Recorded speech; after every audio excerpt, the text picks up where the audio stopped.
Abra sua Bíblia em Atos capítulo 20. Nós estamos estudando os primeiros 12 versículos, já falamos nos primeiros 6 da viagem que Paulo estava fazendo para se despedir das igrejas que ele havia plantado. E ele tinha um sentimento como esse que a gente está falando. O sentimento é que ele nunca mais voltaria naquele lugar. Gozado porque não tinha ainda nenhuma profecia. As profecias vão vir logo depois. Nesse mesmo capítulo virão profecias dizendo exatamente isso para Paulo, que ele ia ser preso, que ele, quando fosse para Jerusalém, coisas ruins aconteceriam, mas que era propósito de Deus, tudo isso, e que aquilo que Deus estava falando com ele era verdade. Mas ele não tinha ouvido essas profecias, ele só tinha esse sentimento: eu nunca mais vou voltar nesse lugar. E então ele sai fazendo uma viagem de despedida, e ele vai visitando todas as igrejas que ele plantou, e ele vai abençoando aqueles líderes que ele colocou ali naquele lugar. Ele vai reforçando a mensagem que ele tinha pregado. E agora ele está nos versículos 7 a 12 na cidade de Troade, e a Bíblia diz assim: no primeiro dia da semana reunimos-nos para partir o pão, e Paulo falou ao povo, pretendendo partir no dia seguinte, e continuou falando até a meia-noite. E havia muitas candeias no piso superior, onde estávamos reunidos, e um jovem chamado Eutico, que estava sentado numa janela, adormeceu profundamente durante o longo discurso de Paulo, e vencido pelo sono, caiu do terceiro andar, e quando levantaram, estava morto. E Paulo desceu, e inclinou-se sobre o rapaz e o abraçou, dizendo: não fiquem alarmados, ele está vivo. E então subiu novamente, partiu o pão e comeu, e depois continuou a falar até o amanhecer, e foi embora. E levaram vivo o jovem, o que muito os consolou. Esse texto é um dos poucos textos na Bíblia que nos falam como era o culto naqueles dias, como é que eles celebravam a Deus. E nós temos estudado esse texto sobre essa perspectiva, o que acontecia, como era o culto na igreja de então. A gente já aprendeu que naquele tempo não existiam templos, que os cultos eram feitos nas casas. Os templos no cristianismo só vieram a ser construídos depois do terceiro século.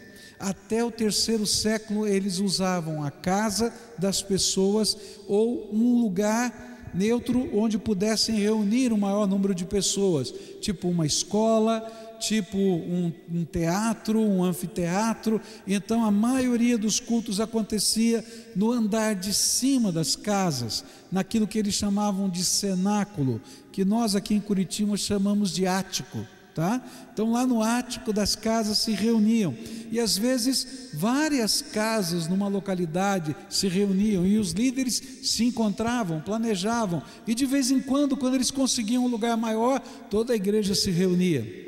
Outra coisa que nós aprendemos é que naquele tempo eles guardavam o domingo, o primeiro dia da semana, tá? E esse nome que temos na nossa língua, domingo, quer dizer dia do Senhor, não é?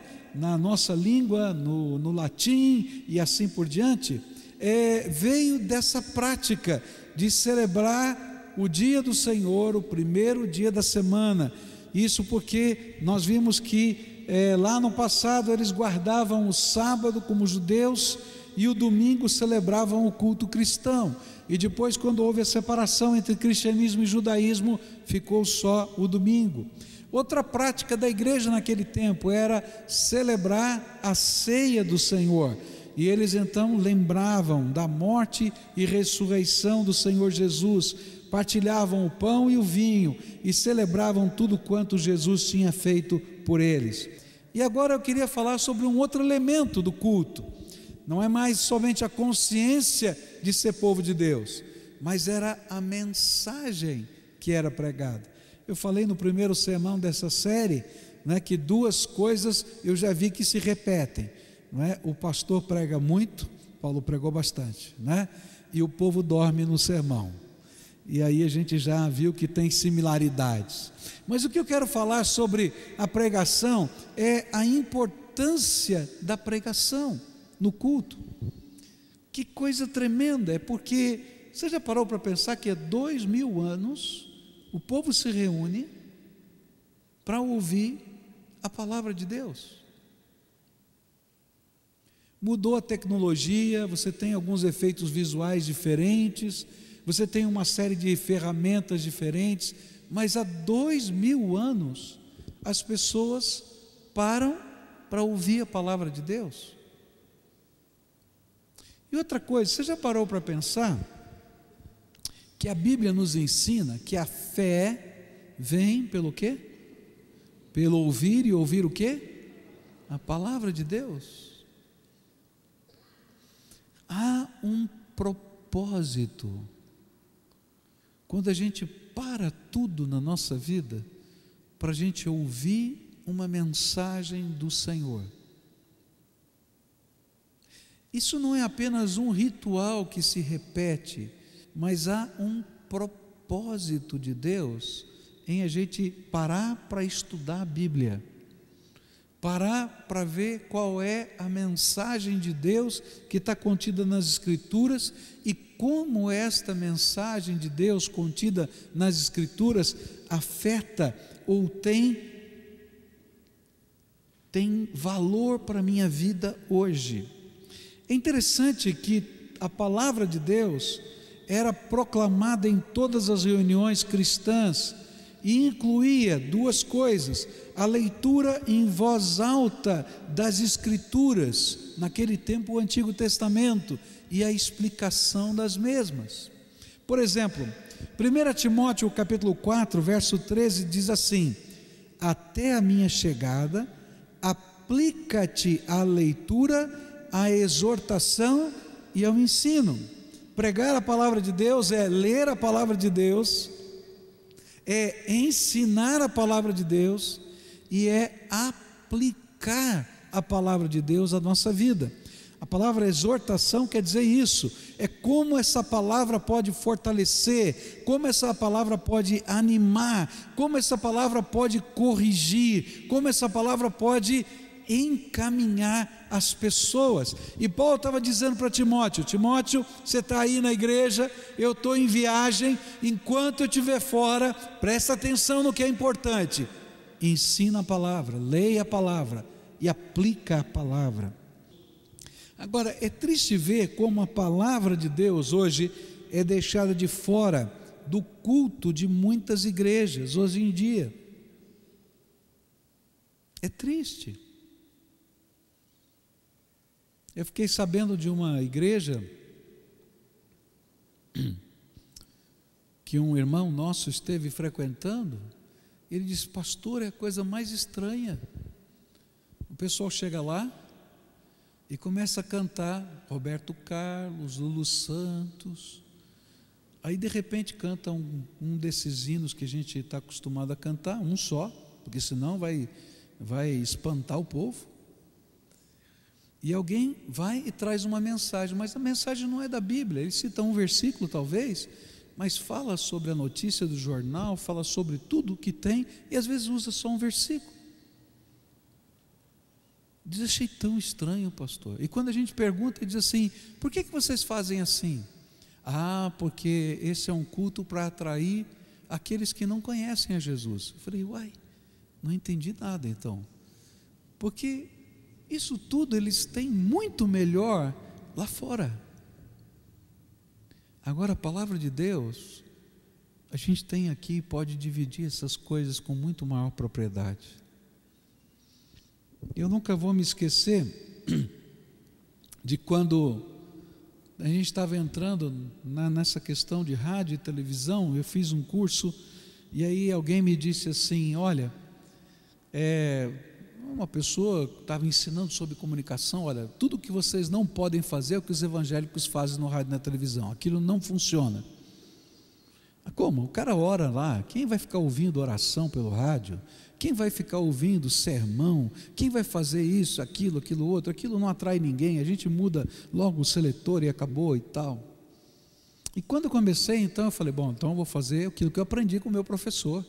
Eu vou fazer um talk show. E a gente começou fazendo um talk show no rádio, há muitos anos atrás. Depois fiz alguma coisa parecida com isso na televisão. E um dia alguém chegou para mim e disse assim, pastor, por que o senhor não faz o que o senhor sabe fazer melhor? Eu não sei se o que ele queria dizer com isso, né? Mas tudo bem, eu acho que eu era um péssimo talk show. Aí ele disse assim, por que o senhor não prega a palavra? E sabe aquelas coisas que o Espírito Santo vão lá e bate no coração da gente? Eu falei, tá bom, vou tentar pregar a palavra. E começamos a pregar a palavra. E de repente a audiência do rádio e da televisão foi lá em cima. Sabe por quê, queridos? As pessoas têm fome da palavra de Deus e têm sede da graça de Deus nas suas vidas. Elas podem até pular a estação de rádio, elas podem até pular a estação de televisão, mas chega um dia, quando alguma coisa está acontecendo dentro da alma, que quando eles estão passando por ali, aquela palavra é exatamente a palavra de Deus para o coração daquela pessoa, e aquela pessoa para, e quando para, não consegue mexer mais, porque a palavra de Deus faz diferença na nossa vida. Eu vi o testemunho de uma pessoa e disse assim, olha, eu não frequento a sua igreja, eu não conheço nada disso, mas eu tenho que dizer uma coisa, de vez em quando eu paro para assistir, me dá um treco esquisito, vem um arrepio, que eu não sei o que está acontecendo. E eu falei, eu sei, é o Senhor Jesus que está bem do teu lado, dizendo, eu tenho uma palavra para a tua vida. Queridos, a palavra de Deus é tremenda, ela é poderosa, ela é incrível, ela é palavra de Deus.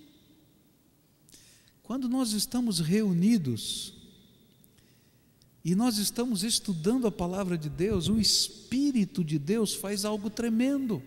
Você já parou para pensar nisso? Que de repente a gente pega um texto, o pastor fala um tempo razoável, para não dizer muito, não é? Ele fala um tempo razoável, e cada um vai receber a mensagem de uma maneira diferente. Você já parou para pensar? Todos estão ouvindo a mesma coisa, mas nessa hora o Espírito Santo de Deus está trabalhando, e Ele está pegando a palavra dEle, está contextualizando essa palavra, aquilo que está acontecendo na vida das pessoas, e de repente, você vai dizer assim, puxa vida, essa mensagem foi para mim, e você vai dizer, olha, mas Deus falou isso comigo, e alguém que vai estar do teu lado vai dizer, não, foi para mim, e Deus me falou aquilo. Não que a mensagem seja divergente, ou seja contraditória, mas é que o Espírito de Deus pega a palavra de Deus, no ambiente da casa de Deus, e ele se movimenta no meio do povo de Deus, e aplica a mensagem de Deus para a minha vida. E é por isso que há mais de 2000 anos, isso continua acontecendo, porque há um poder tremendo da graça de Deus que está acontecendo agora, nesse instante, nesse lugar. É Jesus passeando no meio do seu povo, tocando a vida das pessoas, aplicando um versículo, uma palavra, um gesto. E quantas pessoas vêm às vezes a um culto e dizem assim, Senhor, fala comigo hoje, eu preciso de uma resposta, e quando saem dizem, eu ouvi a resposta de Deus, o Espírito de Deus falou no meu coração. Por quê? Porque a palavra de Deus é viva e eficaz, ela é poderosa, mais poderosa, diz a Bíblia, do que uma faca de 2 gumes tremendamente afiada. Ela é tão poderosa que divide o que é indivisível. Ele separa a alma do espírito, ela entra bem no meio dos dois e vai dizendo, está vendo? Eu consigo penetrar na profundidade do coração. Por isso, a palavra de Deus não pode ser tirada do culto. A gente tem que gastar tempo estudando a palavra de Deus, e a gente tem que valorizar a palavra de Deus.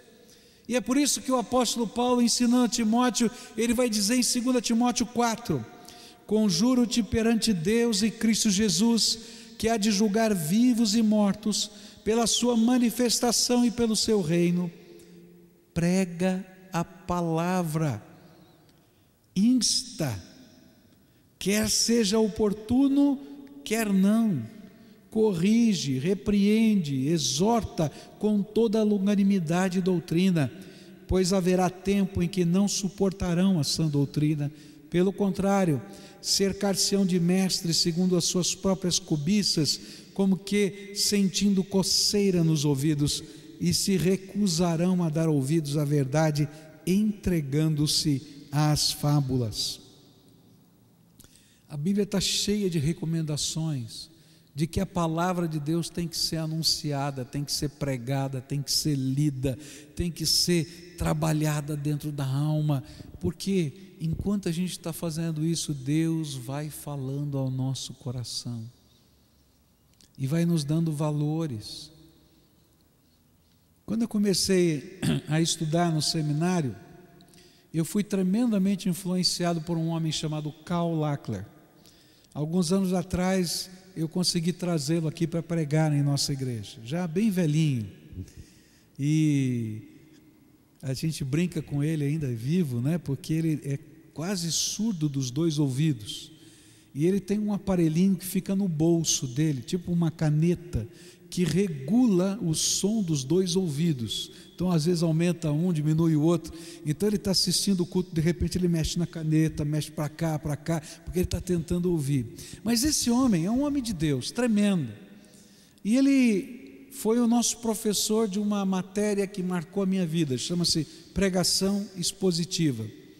Ele dizia o seguinte: olha, você crê que a palavra de Deus é viva e eficaz, ela é poderosa?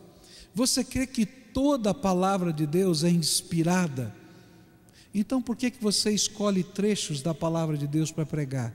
Prega toda a palavra. E ele então desafiava a gente a pregar expositivamente. Que é isso? É fazer isso que a gente faz aqui na igreja. A gente começou a estudar Atos e a gente vai lendo Atos 1, 2, 3, 5, 20. Por quê? Porque toda palavra é inspirada, e toda palavra tem ensino, e toda palavra é abençoadora. E aí alguém dizia para ele assim: mas pastor, se eu começar a pregar assim sequencialmente, será que vai ter gente convertida? Porque às vezes o texto não é apropriado exclusivamente para conversão.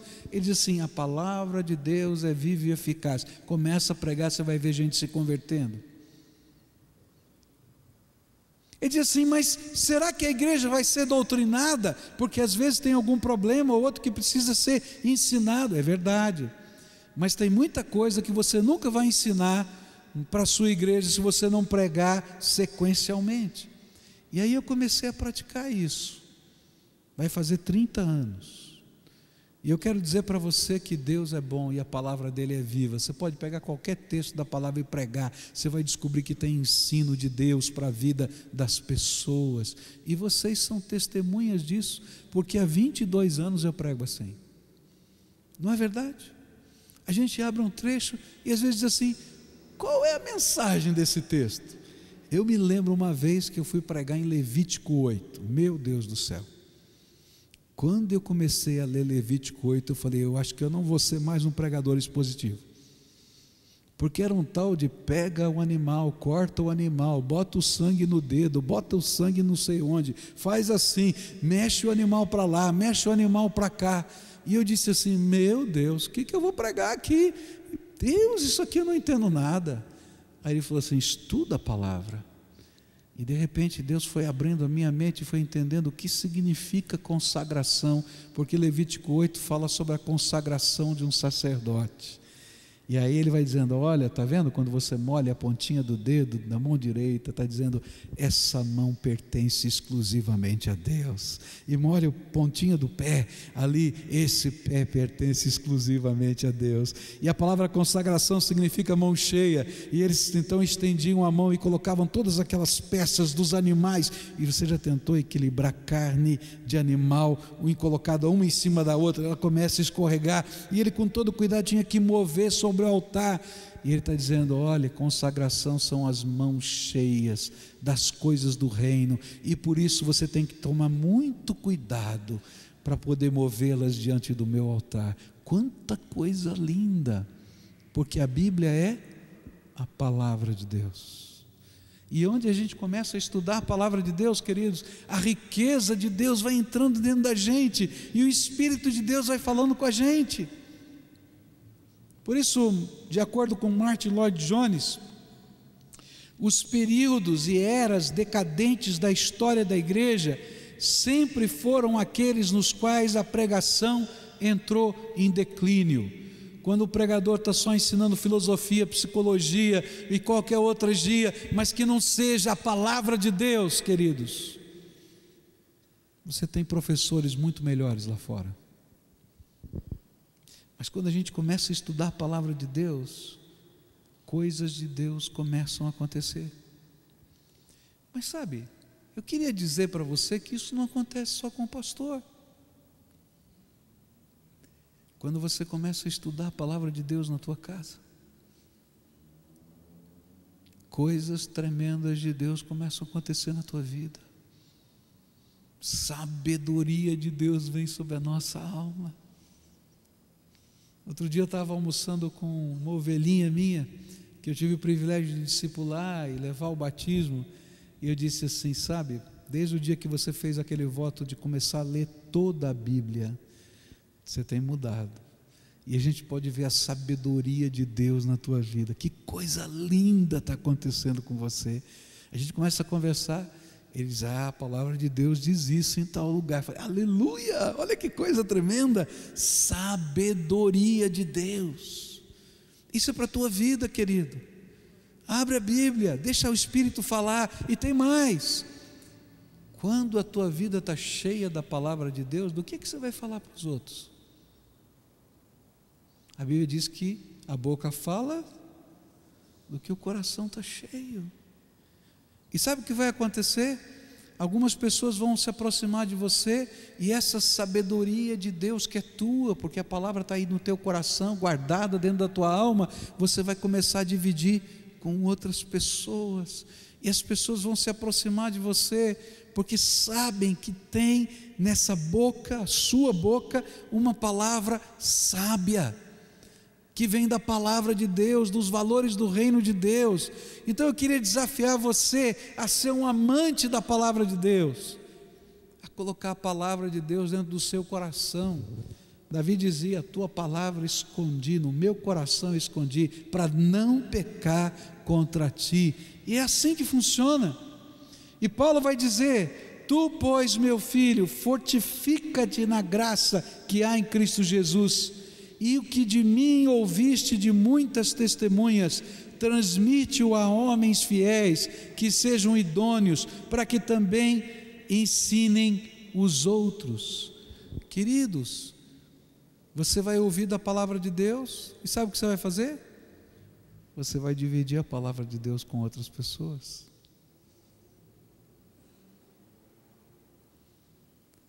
Isso não é só para pastor.